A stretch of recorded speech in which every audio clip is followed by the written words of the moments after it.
E aí, meus queridos, como é que vocês estão? Tudo bem? Espero que sim, espero que vocês estejam todos bem. Na aula de hoje a gente vai fazer o nosso quinto vídeo da série Gases Perfeitos, tá? Espero que você esteja acompanhando aí os vídeos do canal e se você tem algum interesse por o estudo dos gases, que você esteja acompanhando aí os vídeos sobre gases perfeitos na sua sequência para ter todo o conhecimento necessário sobre esse assunto. Então, você já deve ter assistido o vídeo sobre variáveis de estado, depois o vídeo sobre transformações gasosas, depois o vídeo sobre pressões parciais e, na sequência, o vídeo sobre volumes parciais, para chegar até aqui, onde estudaremos a densidade gasosa. A densidade gasosa ela é um parâmetro bastante relevante quando você pensa na possibilidade de um gás flutuar, ir para a parte superior do ambiente, ou da atmosfera, por exemplo, ou ele descer, ir para a troposfera, para a parte mais baixa da atmosfera.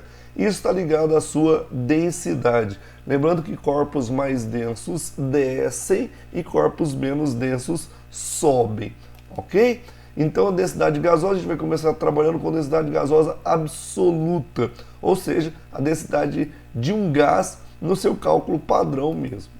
Então eu tenho aqui um recipiente, nesse recipiente eu tenho um êmbolo, que limita o volume a ser ocupado pelo gás, e aqui dentro eu vou colocar um gás, que eu chamei de gás C. Esse gás pode ser qualquer gás, ok? Desde que esteja no estado gasoso, condição primária, pode ser aí um gás qualquer. Durante as aulas anteriores você aprendeu que a equação que relaciona as características de um gás se chama equação de Clapeyron ou equação do estado, ok? É ela que a gente vai trabalhar, a PV igual a nRT, ok? Aqui nós temos um gás C, esse gás C está submetido à pressão ambiente, à pressão local, ocupa o volume que é limitado a ele, que é o volume do recipiente. Um gás ocupa sempre todo o volume do recipiente que o contém. O número de mols do gás C contido aqui dentro, a constante universal e a temperatura. Lembramos ainda que o número de mols do gás C pode ser calculado como a massa dada no problema do gás C dividido pela sua massa molar. A massa molar é a massa da fórmula. Por exemplo, caso esse gás seja amônia, o nitrogênio tem massa 14, o hidrogênio tem massa 1, que vezes 3 dá 3, 14 mais 3, 17 gramas por mol seria a massa molar da amônia, caso o gás C fosse amônia, ok? Então nós temos que a pressão local vezes o volume do recipiente é igual a massa de C sobre a massa molar de C, que é o mesmo que o número de mols, vezes R vezes T. Sabemos ainda que a densidade é calculada como a massa sobre o volume. Então eu vou reorganizar essa equação, vou levar a massa molar de C para lá cá e vou trazer o volume do recipiente para cá. Então eu vou ter que a pressão local vezes a massa molar de C, estava dividindo, eu passei multiplicando, vou pegar esse volume que está multiplicando e vou passar dividindo. Massa de C dividido pelo volume do recipiente, vezes R vezes T. Massa sobre volume, densidade. Então pressão vezes massa molar de C, densidade vezes R vezes T. Como eu quero isolar a densidade do gás C, eu vou passar o R e o T para cá. Eles estão multiplicando, eles vêm dividindo. Então a densidade do gás depende da pressão do local onde ele se encontra, depende da massa molar do gás, da constante universal e da temperatura. Ok? Então vamos ao segundo caso, que é densidade relativa. Agora eu vou ter não um gás, mas dois gases. Eu tenho aqui o gás C, cuja densidade a gente calculou, pressão local, massa molar de C, RT. E se eu tiver um gás B no mesmo local, para calcular a densidade do gás B, eu vou usar a mesma equação que eu usei para o gás C, trocando as únicas coisas que dependem do gás, que é a densidade, que vai ser de B e não de C, e a massa molar, que vai ser do gás B e não do gás C. Então, a densidade do B depende da pressão local, da pressão ambiente, da massa molar do B e da constante universal vezes a temperatura. Para relativizar as densidades, eu vou fazer a densidade de um em relação à densidade do outro. A densidade de um gás em relação à do outro é a divisão das duas densidades. Então eu vou dividir as duas equações e vou cortar aquilo que é comum para ambos os gases. A pressão local, o RT.